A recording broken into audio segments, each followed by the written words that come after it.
আমরা ইতিমধ্যেই আপনারা জেনে গেছেন যে আজকে বিএনপি যে 2/3 অংশ নিয়ে সংখ্যাগরিষ্ঠ নিয়ে আজকে শপথ গ্রহণ করেছে এবং মন্ত্রিসভা হয়েছে। সেই মন্ত্রিসভায় বিএনপির চেয়ারপারসন দেশনায়ক তারেক রহমান প্রধানমন্ত্রী হয়েছে। তার জন্য আমরা খুব আনন্দিত এবং তিনি দায়িত্ব পাওয়ার পরেই আমাদের প্রাণপ্রিয় নেতা বিএনপির মহাসচিব মির্জা ফখরুল ইসলাম আলমগীরকে তিনি দুর্দিনে যে দলের কান্ডারি হয়েছিলেন তাকে স্থানীয় সরকারের পল্লী উন্নয়ন সমবায় মন্ত্রী দায়িত্ব দিয়েছে। তার জন্য ঠাকুরগাঁওবাসী আমরা আনন্দিত এবং বৃষ্টি বিতরণ করছি। আমরা আশা করি তার উপরে যে উদ্বৃত্ত দায়িত্ব দিয়েছে তিনি সেই দায়িত্ব পালন করবে, এটা দিয়ে আমরা আনন্দ করছি এবং তারেক রহমানকে ধন্যবাদ জানাচ্ছি এবং বিএনপির চেয়ারপারসন এবং প্রধানমন্ত্রীকে ধন্যবাদ জানাচ্ছি ঠাকুরগাঁওবাসীর পক্ষ থেকে। আমরা কিছুক্ষণ আগে জানতে পারলাম আমাদের প্রাণপ্রিয় নেতা আলমগীর স্যার মানে এলজিআরডি মন্ত্রী হিসাবে দায়িত্ব পেয়েছেন। সেজন্য আমরা ঠাকুরগাঁওবাসী এলাকাবাসী অনেক আনন্দিত, অনেক খুশি।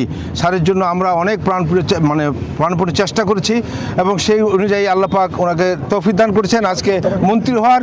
এই জন্য আমরা এলাকাবাসীর পক্ষ থেকে, ঠাকুরগাঁও ডিস্ট্রিক্টের পক্ষ থেকে এবং ঠাকুরগাঁও দেশবাসীর পক্ষ থেকে ওনার প্রতি আমরা কৃতজ্ঞতা জানাচ্ছি এবং আমাদের প্রাণপ্রিয় নেতা তারেক রহমানকেও আমরা আন্তরিক অভিনন্দন এবং কৃতজ্ঞতা জানাচ্ছি। আমাদের যে নেতা আমাদের আলমগীর স্যার মন্ত্রী হয়েছেন এই জন্য আমাদের এলাকাবাসী সহকারে সারা ডিস্ট্রিক্ট এবং অত্র এলাকাবাসী সবাই আমরা খুবই আনন্দিত, খুবই খুশি। এই জন্য আমরা মিষ্টি বিতরণ করতেছি এবং আনন্দ মিছিল করছি ইনশাআল্লাহ। আমরা ঠাকুরগাঁওবাসী এইমাত্র আমরা যে এই খবরটা শুনতে পারলাম, খবরটা শুনে আমরা খুবই আনন্দিত, খুবই উৎসাহিত। ঠাকুরগাঁওবাসী এমন একটা আনন্দ আজকে বহন করতেছে যে স্যারকে যে দায়িত্ব দেওয়া হয়েছে এই দায়িত্ব শোনার পর, এই মন্ত্রিত্ব শোনার পরে সব ঠাকুরগাঁওবাসী আজকে অনেক আনন্দিত। আমরা এই আনন্দে মিষ্টি বিতরণ করতেছি সাধারণ মানুষের মাঝে, অটোওয়ালাদের, সাধারণ পথচারীদের মাঝে আমরা মিষ্টি বিতরণ করতেছি।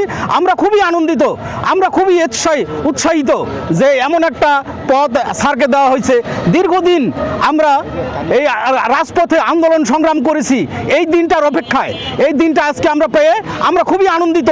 মহাসচিব আগে ছিল, এখন উনি মন্ত্রী হয়েছে, এই জন্য আমরা মিষ্টি বিতরণ করলাম বা মিষ্টি সবাইকে খাওয়ালাম। রিক্সা ও ভ্যান শ্রমিক ইউনিয়নের পক্ষ থেকে আনন্দ মিছিল। আমরা খুব আনন্দিত যে আমাদের মাননীয় মহাসচিব বিগত 17 বছর মামলা হামলায় দলটির পথ উনি ধরে রাখছিলেন, আগলে রাখছিলেন। আজকে ওনাকে মন্ত্রী পদে দেওয়া হয়েছে, এই জন্য ঠাকুরগাঁওবাসী আমরা খুব আনন্দিত।